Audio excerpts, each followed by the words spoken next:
Yan siya. Yan, ganyan siya pag natutulog. Ayan.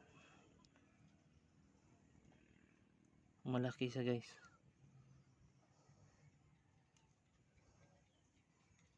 Ayan, malapad. Ganyan talaga siya pag natutulog. Ayan, parang kahoy. Wala lang, parang ano lang. Ayan. So, mag-comment kayo guys kung anong uri ito ng gagamba. Kasi ngayon lang ako nakakita ng ganito. Ayan.